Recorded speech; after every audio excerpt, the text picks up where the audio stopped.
വയനാട് മണ്ഡലത്തെ ഇളക്കി മറിച്ച ഇടതുമുന്നണിയുടെ പടുകൂറ്റൻ റാലി നടക്കുകയാണ്. ഇപ്പോൾ അനൂപ് കെ.ആർ. ചേരുന്നു വിശദാംശങ്ങളുമായി.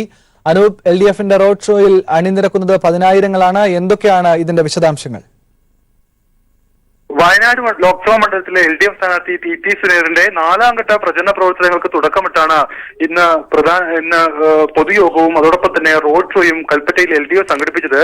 ആദ്യം പൊതുയോഗം രാവിലെ 11 മണിയോടെ തന്നെ ആരംഭിച്ചു. മുഖ്യമന്ത്രി പിണറായി വിജയനാണ് യോഗം ഉദ്ഘാടനം ചെയ്തത്. ഈ യോഗത്തിൽ കഴിഞ്ഞ ദിവസം അമിത്ഷാ ഉൾപ്പെടെ വയനാടിനെ കുറിച്ച് നടത്തിയ ചില വർഗീയ പരാമർശങ്ങളും അതുപോലെ തന്നെ കോൺഗ്രസിന്റെ ചില സാമ്പത്തിക നയങ്ങളുടെ എല്ലാം ഫലമായി വയനാട് അനുഭവിക്കുന്ന കെടുതികളെക്കുറിച്ചും കാർഷിക മേഖലയിലെ പ്രതിസന്ധികളെക്കുറിച്ചും തളർച്ചയെക്കുറിച്ചും എല്ലാം മുൻനിർത്തിയാണ് അദ്ദേഹം സംസാരിച്ചത്. അമിത്ഷാ ഇക്കാര്യത്തിൽ ഈ വിഷയവുമായി ബന്ധപ്പെട്ട് വയനാടിനെ പാകിസ്ഥാൻ എന്ന് വിശേഷിപ്പിച്ചത് സംബന്ധിച്ച് അദ്ദേഹം വയനാടിന്റെ ചരിത്രമോ സംസ്കാരമോ അറിയാതെയാണ് ഇദ്ദേഹം ഇങ്ങനെ സംസാരിച്ചതെന്ന് പറഞ്ഞു. ഏതായാലും ഇത്തരത്തിലുള്ള രാഷ്ട്രീയമായ വെല്ലുവിളികളെ കേരളത്തിലെ ഇടതുപക്ഷം ഏറ്റെടുക്കുന്നുവെന്നും അദ്ദേഹം പറഞ്ഞു. ഇതിനുശേഷം ആണ് ആയിരക്കണക്കിന് പേർ പങ്കെടുത്ത പൊതുയോഗത്തിന് ശേഷമാണ് റോഡ് ഷോയും കൽപ്പറ്റ നഗരത്തിൽ സംഘടിപ്പിച്ചത്. ഏതാണ്ട് 4 കിലോമീറ്ററോളം ദൂരം റാലിയായി റോഡ് ഷോ സഞ്ചരിച്ചു. ഈ റോഡ് ഷോയ്ക്ക് നേതൃത്വം നൽകിയത് MM മണി, അതുപോലെ തന്നെ KK Shailaja teacher, VS Sunilkumar, അതുപോലെ തന്നെ വയനാട്ടിലെ ഇടതുപക്ഷ നേതാക്കൾ തുടങ്ങിയവരായിരുന്നു. ഏതാണ്ട് വയനാട് ലോക്സഭാ മണ്ഡലത്തിലെ ബത്തേരി, കൽപ്പറ്റ, മാനന്തവാടി, തിരുവമ്പാടി നിയമസഭാ മണ്ഡലങ്ങളിൽ നിന്നുള്ള പ്രവർത്തകരാണ് രാവിലെ മുതൽ തന്നെ പരിപാടിക്കായി കൽപ്പറ്റ നഗരത്തിൽ എത്തിയത്. ഏതാണ്ട് ആയിരക്കണക്കിന് പ്രവർത്തകർ, 500 ബൂത്തുകളിൽ നിന്നായി ആയിരക്കണക്കിന് പ്രവർത്തകരാണ് റാലിക്കും അതുപോലെ തന്നെ ഇതിനുശേഷം റോഡ് ഷോയ്ക്കും എല്ലാം പങ്കെടുക്കാനായി കൽപ്പറ്റയിൽ എത്തിയത്. നേരത്തെ ഇതുമായി ബന്ധപ്പെട്ട് ജില്ലയിലെ കാർഷിക പ്രശ്നങ്ങളും എല്ലാം ഉയർത്തിക്കാട്ടിക്കൊണ്ടുള്ള പ്രധാന പരിപാടികൾക്ക് LDF തുടക്കമിട്ടിരുന്നു. ഈ നാളെ പുൽപ്പള്ളിയിലുള്ള കർഷക പാർലമെന്റും അതോടൊപ്പം തന്നെ 16-ന് 1 ലക്ഷം പ്രവർത്തകർ മണ്ഡലത്തിലിറങ്ങി ഇത്തരത്തിലുള്ള കാർഷിക പ്രതിസന്ധികളും UPA സർക്കാർ മുതൽ NDA സർക്കാർ വരെ സ്വീകരിച്ച നയങ്ങളുടെയും മറ്റും ഫലമായി വയനാട്ടിലെ കർഷക ജനത അല്ലെങ്കിൽ അടിസ്ഥാന ജനവിഭാഗങ്ങൾ അനുഭവിക്കുന്ന പ്രശ്നങ്ങൾ ഉയർത്തിക്കാട്ടിയുമെല്ലാമുള്ള പ്രചാരണ പ്രവർത്തനങ്ങൾക്ക് തുടക്കമിട്ടിരുന്നു. ഏതായാലും ഈ പ്രചാരണ പ്രവർത്തനങ്ങളുടെ ഭാഗമായാണ് ഇന്നൊരു പൊതുയോഗവും അതുപോലെ തന്നെ റോഡ് ഷോയും സംഘടിപ്പിച്ചത്.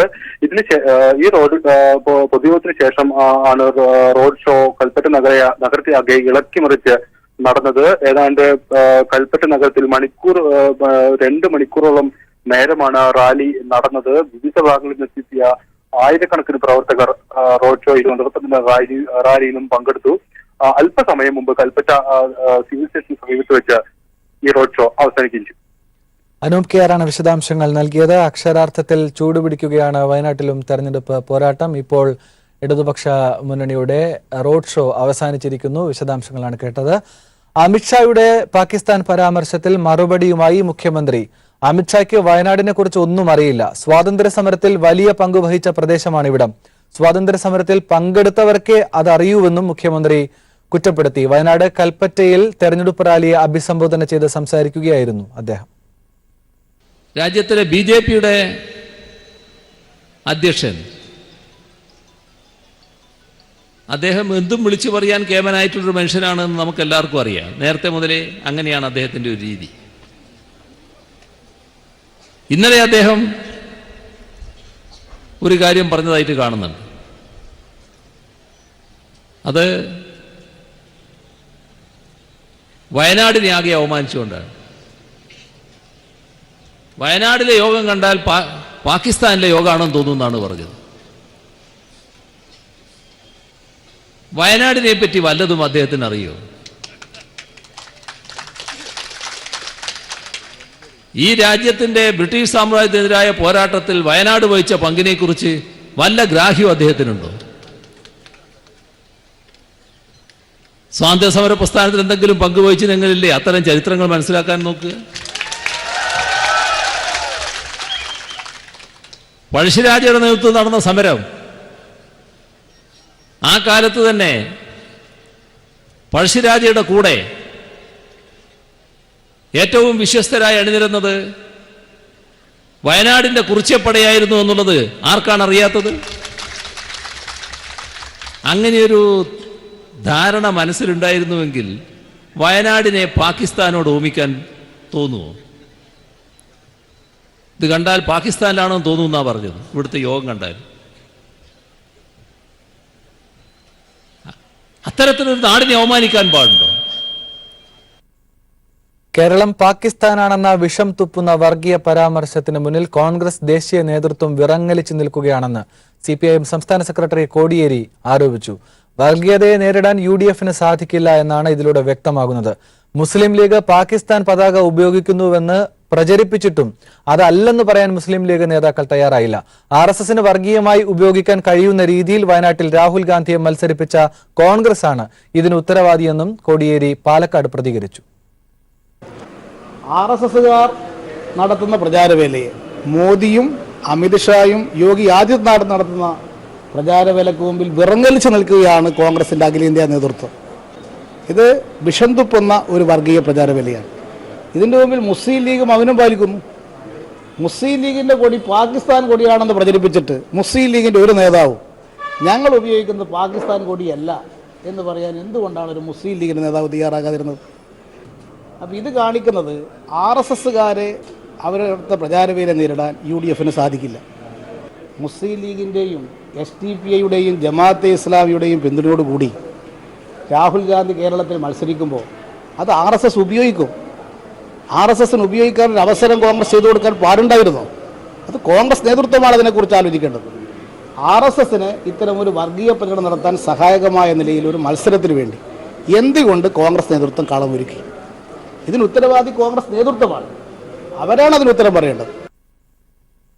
ലോക്സഭാ തെരഞ്ഞെടുപ്പിന്റെ ആദ്യഘട്ട വോട്ടിംഗ് ആരംഭിച്ചു. 18 സംസ്ഥാനങ്ങളിലും 2 കേന്ദ്രഭരണ പ്രദേശങ്ങളിലുമായി 91 മണ്ഡലങ്ങളിലും ആന്ധ്ര, അരുണാചൽ, സിക്കിം, ഒഡീഷ സംസ്ഥാനങ്ങളിലുമാണ് നിയമസഭാ തെരഞ്ഞെടുപ്പ് പുരോഗമിക്കുന്നത്. ഇതിനിടെ അനന്ത്പൂരിൽ തെരഞ്ഞെടുപ്പിനിടെ ഉണ്ടായ സംഘർഷത്തിൽ 2 പേർ കൊല്ലപ്പെട്ടു. TDP പ്രവർത്തകനും YSR കോൺഗ്രസ് പ്രവർത്തകനുമാണ് കൊല്ലപ്പെട്ടത്.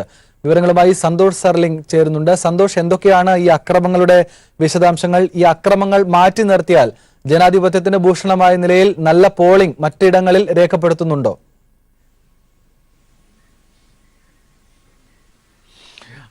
ആനന്ദ്, നിയമസഭാ ലോക്സഭാ തെരഞ്ഞെടുപ്പുകൾ ഒരുമിച്ച് നടക്കുന്ന 4 സംസ്ഥാനങ്ങളിൽ ഒന്നായ ആന്ധ്രാപ്രദേശിലാണ് ആദ്യഘട്ട പോളിംഗിൽ പരക്കെ ആക്രമണങ്ങൾ ഉണ്ടായിരിക്കുന്നത്. തെരഞ്ഞെടുപ്പിന്റെ പ്രചാരണ സമയത്തും TDPയും YSR കോൺഗ്രസും തമ്മിൽ പരസ്പരം ഏറ്റുമുട്ടുന്നുണ്ടായിരുന്നു. കാരണം ഇരുവരും നേർക്കുനേർ വരുന്ന ആദ്യ തെരഞ്ഞെടുപ്പ് കൂടിയാണ് ആന്ധ്രാപ്രദേശിൽ നടക്കുന്നത്. പക്ഷേ അതൊരു കയ്യാങ്കളിയിലേക്ക് മാറും എന്ന് പ്രതീക്ഷിക്കപ്പെടുന്നില്ല. പക്ഷെ തെരഞ്ഞെടുപ്പ് വോട്ടിംഗ് ആരംഭിച്ച ആദ്യ മണിക്കൂറുകൾ മുതൽ YSR കോൺഗ്രസ് TDPയും തമ്മിൽ പല ബൂത്തുകളിലും ഏറ്റുമുട്ടുകയാണ്. അല്പസമയം മുമ്പാണ് അനന്ത്പൂരിൽ നടന്ന ആക്രമണത്തിൽ 2 പേർ കൊല്ലപ്പെട്ടിരിക്കുന്നത്. TDP നേതാവ് സിദ്ധരാ ഭാസ്കർ റെഡ്ഡിയും YSR കോൺഗ്രസിന്റെ ഒരു പ്രവർത്തകനും കൊല്ലപ്പെട്ടു എന്നാണ് ഏറ്റവും അവസാനം ഈ അനന്ത്പൂരിൽ നിന്ന് ലഭ്യമായിരിക്കുന്ന ഒരു അതേ സമയം തന്നെ രാവിലെ 2 മണിക്കൂർ മുമ്പ് വെസ്റ്റ് ഗോദാവരിയിൽ YSR കോൺഗ്രസും TDP പ്രവർത്തകരും തമ്മിൽ ഏറ്റുമുട്ടി ഒരു YSR കോൺഗ്രസിന് കുത്തേൽക്കുകയും ചെയ്തു. അദ്ദേഹം ഇപ്പോൾ ആശുപത്രിയിൽ ചികിത്സയിലാണ്. അതേ തരത്തിൽ തന്നെ ഗുണ്ടൂരിൽ ഇത്തരത്തിൽ YSRും TDPയും ഏറ്റുമുട്ടി ഒരു പോളിംഗ് ബൂത്ത് തന്നെ പൂർണ്ണമായും തകർത്തു കളഞ്ഞു.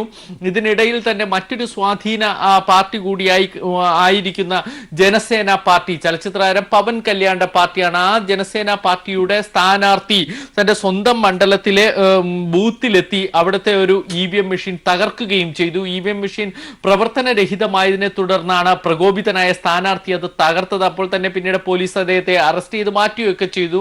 എന്തായാലും വലിയ സംഘർഷാവസ്ഥ ആന്ധ്രാപ്രദേശിൽ രൂപപ്പെട്ടിരിക്കുന്നു. മുഖ്യമന്ത്രി ചന്ദ്രബാബു നായിഡു ഇപ്പോൾ റീപോളിംഗ് ആവശ്യപ്പെട്ടുകൊണ്ട് തെരഞ്ഞെടുപ്പ് കമ്മീഷന് കത്ത് നൽകുകയും ചെയ്തിരിക്കുന്നു.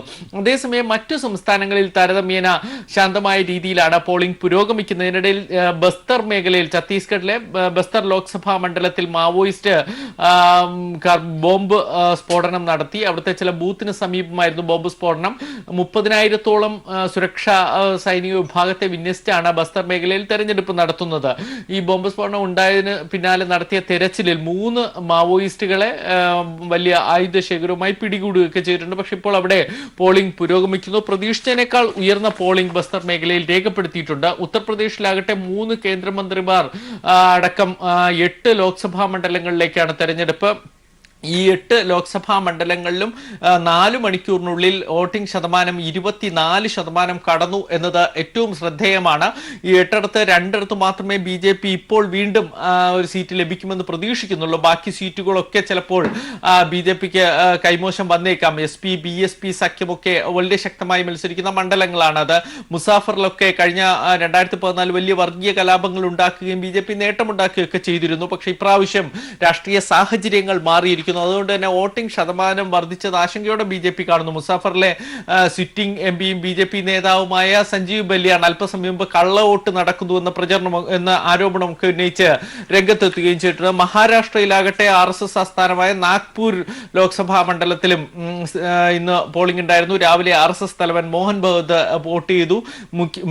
മന്ത്രി നിതിൻ ഗഡ്കരിയും അവിടെ തന്നെ വോട്ട് ചെയ്തു. നിതിൻ ഗഡ്കരി നാഗ്പൂരിലെ സ്ഥാനാർത്ഥി കൂടിയാണ്. പ്രധാനമന്ത്രി നരേന്ദ്രമോദി പ്രചരണത്തിനെത്താത്തതിലൂടെ ശ്രദ്ധേയമായ ഒരു മണ്ഡലം കൂടിയാണത്. കാരണം ഗഡ്കരിയും മോദിയും തമ്മിലുള്ള അഭിപ്രായ വ്യത്യാസം ശക്തമാണ്. പക്ഷെ അവിടെ വലിയ അടിയൊഴുക്കുണ്ട്. BJPയിൽ തന്നെ വിമത MP ആയി പിന്നീട് പാർട്ടി വിട്ട നേതാവാണ് അവിടെ കോൺഗ്രസ് ടിക്കറ്റിൽ മത്സരിക്കുന്നത്. അതുകൊണ്ട് തന്നെ വലിയ ശക്തമായ പോരാട്ടം നടക്കുന്ന ഒരു മഹാരാഷ്ട്രയിലെ മണ്ഡലമാണ് നാഗ്പൂര്.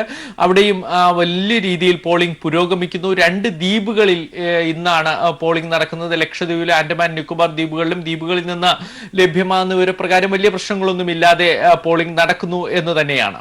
സന്തോഷം, ഒരു കാര്യം കൂടി ചുരുങ്ങിയ വാക്കുകളിൽ സൂചിപ്പിക്കാൻ കഴിയുമെങ്കിൽ, ഇന്നിപ്പോൾ രാജ്യത്തെ തെരഞ്ഞെടുപ്പിന്റെ 1ാം ഘട്ടം ആരംഭിച്ചിട്ടേ ഉള്ളൂ.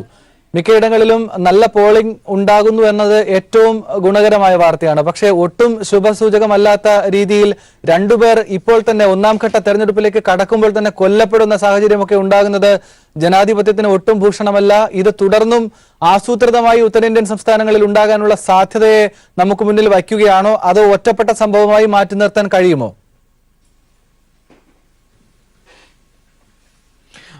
ആനന്ദ്, ഇപ്പോൾ ഈ 1ാം ഘട്ട വോട്ടിംഗ് പരിശോധിക്കുമ്പോൾ അത് ആന്ധ്രാപ്രദേശിലെ മാത്രം സംഭവ വികാസമായി കാണാനാണ് എല്ലാവരും ശ്രമിക്കുന്നത്. കാരണം ആന്ധ്രാപ്രദേശിലെ നിയമസഭാ തെരഞ്ഞെടുപ്പിന്റെ പ്രചരണം ഇപ്രാവശ്യം അതിശക്തമായിരുന്നു. ചന്ദ്രബാബു നായിഡു വീണ്ടും ഭരണം നിലനിർത്താനുള്ള അവസാനഘട്ട പോരാട്ടത്തിൽ അദ്ദേഹത്തിന് വലിയ എതിരാളിയായി ജഗ്മോഹൻ റെഡ്ഡി മാറുകയും ചെയ്തു. YSR കോൺഗ്രസ് വലിയ സ്വാധീനം ഇപ്രാവശ്യത്തെ തെരഞ്ഞെടുപ്പിൽ ഉണ്ടാക്കി. കഴിഞ്ഞ 5 വർഷത്തിനിടെ YSR കോൺഗ്രസ് വലിയ രീതിയിൽ പാർട്ടിയായി ഉയർന്നു വരികയൊക്കെ ചെയ്തു ആന്ധ്രാപ്രദേശിൽ. അപ്പോൾ അതിന്റെ ഒരു സ്വാധീനം ഈ തെരഞ്ഞെടുപ്പ് പ്രചരണത്തിൽ കണ്ടു. അപ്പോൾ ഇപ്രാവശ്യം ഈ സർവേ ഫലങ്ങളും പ്രവചിക്കുന്നത് YSR കോൺഗ്രസ് ആയിരിക്കും ആന്ധ്രാപ്രദേശിൽ പുതിയ സർക്കാർ രൂപീകരിക്കുക എന്നതാണ്. ചന്ദ്രബാബു നായിഡുവിനെ സംബന്ധിച്ചിടത്തോളം അധികാര പ്രശ്നനാവുക എന്ന് പറയുമ്പോൾ കേന്ദ്രത്തിലെ അദ്ദേഹത്തിന്റെ മോഹങ്ങൾ കൂടി അണയും. ആ സ്വാഭാവികമായി അതിനോടുള്ള എതിർപ്പ് ചന്ദ്രബാബു നായിഡുവിന് ഉണ്ടായിരുന്നു. ഏറ്റവും അവസാനം ചില വെൽഫെയർ സ്കീമുകളൊക്കെ പ്രഖ്യാപിച്ചെങ്കിൽ പോലും അതിലൊന്നും ജനം നിൽക്കില്ല എന്ന് മനസ്സിലായപ്പോൾ വ്യക്തിഹത്യയിലൊക്കെ TDPയും YSRും പരസ്പരം നീങ്ങുകയൊക്കെ ചെയ്തിരുന്നു. പക്ഷെ അത്തരം ഒരു അക്രമത്തിലേക്ക് പോകുന്ന കരുതിയില്ല. എന്തായാലും തെരഞ്ഞെടുപ്പ് പ്രചാരണ സമയത്ത് ഇരുവരും തമ്മിലുള്ള പ്രചാരണം അതിശക്തമായിരുന്നു. പല സ്ഥലത്തും ചില സംഘർഷങ്ങൾ ഉണ്ടായിട്ടുണ്ട്. പക്ഷെ ഇപ്പോൾ ഈ പ്രചരണ ദിവസം ആ സംഘർഷങ്ങളെല്ലാം കൈവിട്ടു പോയിരിക്കുന്നു. തങ്ങൾ വോട്ട് കുറയുന്ന ബൂത്തുകൾ കയറി ആക്രമിക്കുന്നു, തകർക്കുന്നു, നേതാക്കൾക്ക് നേരെ ആയുധ പ്രയോഗം നടത്തുന്നു. അത്തരത്തിൽ കാര്യങ്ങൾ കൈവിട്ടു പോയിരിക്കുന്നു. എന്തായാലും അത് ആന്ധ്രയിലെ മാത്രം സംഭവ വികാസങ്ങളായി കാണാനാണ് രാഷ്ട്രീയ നിരീക്ഷകർ നോക്കുന്നത്. കാരണം മറ്റു സംസ്ഥാനങ്ങളിൽ അത്ര വലിയ പ്രശ്നങ്ങളൊന്നും മാറിയിട്ടില്ല. ഉത്തർപ്രദേശിലും ബീഹാറിലും ഒക്കെ വലിയ പ്രശ്നങ്ങൾ ഉണ്ടാകും എന്ന് കരുതപ്പെട്ടിരുന്നു. മഹാരാഷ്ട്രയിൽ തന്നെ വിദർഭ മേഖലയിലൊക്കെയാണ് തെരഞ്ഞെടുപ്പ് നടക്കുന്നത്. അവിടെ ഏതെങ്കിലും തരത്തിലുള്ള സംഘർഷം BJP ഉണ്ടാക്കും എന്ന് പ്രതീക്ഷിക്കപ്പെട്ടിരുന്നു. പക്ഷെ അവിടെയൊക്കെ സമാധാനപൂർവ്വമായി തന്നെയാണ് ഇപ്പോൾ തെരഞ്ഞെടുപ്പ് നടക്കുന്നത്. തെരഞ്ഞെടുപ്പ് കമ്മീഷൻ പ്രത്യേക നിരീക്ഷണം അവിടെയുണ്ട്. പക്ഷെ ആന്ധ്രാപ്രദേശിലെ സംഭവ വികാസങ്ങൾ കമ്മീഷൻ പ്രത്യേകമായി തന്നെ നോക്കി കാണുകയാണ്. ശരി സന്തോഷ്, വളരെ വ്യക്തമാണ് വിശദാംശങ്ങൾ. ഏതായാലും ആന്ധ്രയിൽ തന്നെ ഒതുങ്ങി നിൽക്കട്ടെ ആ പ്രശ്നങ്ങൾ എന്ന് മാത്രമേ ഇപ്പോൾ പ്രതീക്ഷിക്കാൻ കഴിയൂ. ഏതായാലും രാജ്യത്തെ 1ാം ഘട്ട ജനവിധി രേഖപ്പെടുത്തുന്നത് തുടരുകയാണ്. 91 മണ്ഡലങ്ങളിലും ആന്ധ്ര, അരുണാചൽ, സിക്കിം, ഒഡീഷ സംസ്ഥാനങ്ങളിലും നിയമസഭാ തെരഞ്ഞെടുപ്പ് കൂടി ഇന്ന് നടക്കുകയാണ്. വിശദാംശങ്ങളാണ് സന്തോഷ് സർലിംഗ് നൽകിയത്.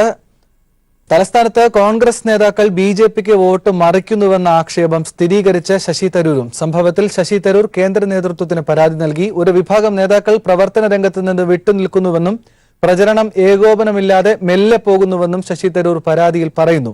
തിരുവനന്തപുരം ലോക്സഭാ മണ്ഡലത്തിൽ കോൺഗ്രസ് നേതാക്കൾ പണം വാങ്ങി BJPക്ക് വോട്ട് മറിക്കുന്നുവെന്ന ഇടതുപക്ഷത്തിന്റെ ആരോപണം നിലനിൽക്കെയാണ് ശശി തരൂർ AICCക്ക് പരാതി നൽകിയത്. ത്രികോണ മത്സരം നടക്കുന്ന തിരുവനന്തപുരം ലോക്സഭാ മണ്ഡലത്തിൽ കോൺഗ്രസ് വ്യാപകമായി ബിജെപിക്ക് വോട്ടുമറിക്കുന്നുവെന്ന ഇടതുപക്ഷത്തിന്റെ ആരോപണം ശരിവെക്കുന്ന തരത്തിലുള്ള പരാതിയാണ് മണ്ഡലത്തിലെ UDF സ്ഥാനാർത്ഥി ശശി തരൂർ AICCക്ക് നൽകിയിരിക്കുന്നത്. മണ്ഡലത്തിലെ പ്രചരണ പരിപാടികളിൽ നേതാക്കൾ സഹകരിക്കുന്നില്ലെന്നും പ്രചരണം ഏകോപനമില്ലാതെ മെല്ലെ പോകുന്നുവെന്നുമാണ് ശശി തരൂർ AICCക്ക് നൽകിയിരിക്കുന്ന പരാതിയിൽ വ്യക്തമാക്കുന്നത്. പ്രചരണത്തിന്റെ മെല്ലെപ്പോക്കിന് കാരണം മുൻ DCC പ്രസിഡന്റും മന്ത്രിയുമായിരുന്ന VS ശിവകുമാർ MLA ആണെന്ന വാദമാണ് ഒരു കൂട്ടർ ഉയർത്തുന്നത്. എന്നാൽ ഇത് നിഷേധിച്ച ശിവകുമാർ വ്യാജപ്രചരണത്തിനെതിരെ DGPക്ക് പരാതി നൽകിയിട്ടുമുണ്ട്. നേമം, വട്ടിയൂർക്കാവ്, തിരുവനന്തപുരം നിയമസഭാ മണ്ഡലങ്ങളിൽ നിലവിൽ കോൺഗ്രസ് പ്രചരണത്തിൽ വളരെ പിന്നിലാണ്. മണ്ഡലത്തിൽ സ്ക്വാഡ് പ്രവർത്തനം പോലും ഇതുവരെ നടന്നിട്ടില്ല. ഏതുവിധേനയും കേരളത്തിൽ അക്കൗണ്ട് തുറക്കുക എന്നത് BJP ദേശീയ നേതൃത്വത്തിന്റെ പ്രധാന ലക്ഷ്യമാണ്. ഇതിനായി കോടിക്കണക്കിന് രൂപയാണ് തെരഞ്ഞെടുപ്പിനായി ഉപയോഗിക്കാൻ രഹസ്യമായി നൽകിയിട്ടുണ്ടെന്ന ആക്ഷേപം നിലനിൽക്കെയാണ് കോൺഗ്രസ് വോട്ടുമറിക്കുന്നുവെന്ന ആക്ഷേപം സ്ഥാനാർത്ഥി ശശി തരൂർ തന്നെ ഉയർത്തുന്നത്. ഇതിനിടെ ഒരു DCC സെക്രട്ടറി കോൺഗ്രസ് വിട്ട് BJPയിൽ ചേക്കേറിയതും ഇതിന്റെ ഭാഗമാണ്. എന്തായാലും കോൺഗ്രസ് നേതാക്കൾ കൂട്ടത്തോടെ ശശി തരൂരിനെ കാലുവാരുമെന്ന നിഗമനം KPCCയും നടത്തിയിട്ടുണ്ട്. അതുകൊണ്ട് തന്നെ ശശി തരൂർ തോറ്റാൽ കടുത്ത സംഘടനാ നടപടി നേരിടേണ്ടി വരുമെന്ന താക്കീതും ഇതിനോടകം KPCC നേതാക്കൾക്ക് നൽകിയിട്ടുണ്ട്. News bureau, Thiruvananthapuram.